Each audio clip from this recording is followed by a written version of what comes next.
Hello, me again, sitting in the car, making this a bit of a habit. And that's exactly my point this afternoon, sitting in the car, talking about habits. I had a girl in the gym last night. She usually comes to the gym once a week for her own reasons.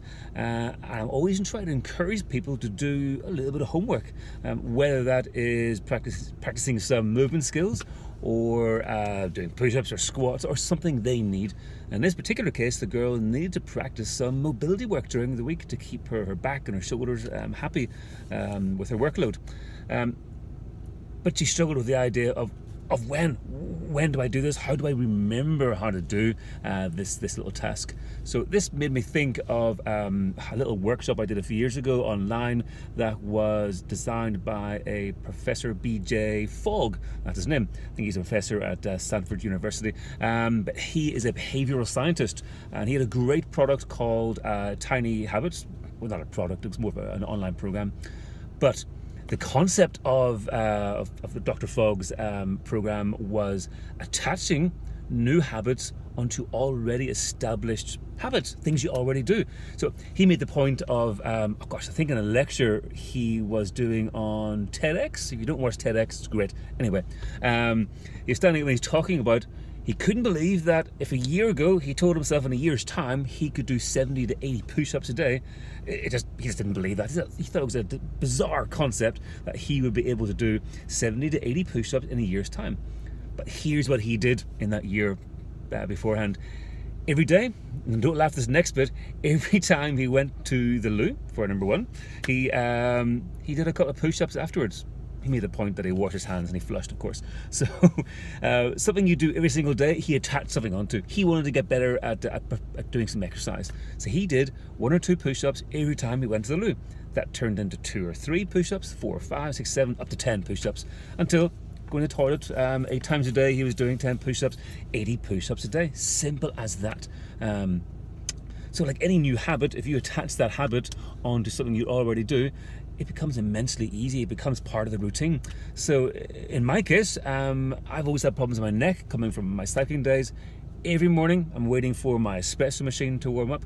I do my neck mobility, looking up and down, side to side, listening to the ceiling, and that gets my neck ready for getting into some PT sessions. I've also made the habit, as you noticed, if you follow these little vlogs, that I record a vlog post most Wednesdays when I'm waiting for my daughter at school. Wednesday's a quiet day for me. I leave the house on time, I get here 5 minutes early, and I record a vlog post. I was just picking up some print work, so I left the house early anyway, and I thought this is a good opportunity to talk about habit forming. I do struggle trying to get my members and clients to do a little bit of homework at home, so I'm thinking that in January I'll probably do a habit forming challenge where we'll get everyone to take something on board that they want to work on, and that we'll try and find something to attach that new habit onto. For some people that can be forgetting to drink water during a day, bizarrely. So maybe every time they're in the kitchen they could have a glass of water. Maybe if someone is forgetting about preparing food, how about again, every time they go into the kitchen they put something on the counter so they can prepare food later on. That can be anything. It can be if you're trying to accumulate lots of kettlebell swings, have a kettlebell sitting next to your workstation. Every time you stand up you do a few swings, unless you're in a crowded space. That could get a bit tricky or dangerous. Maybe that's a challenge I'll throw out to you now.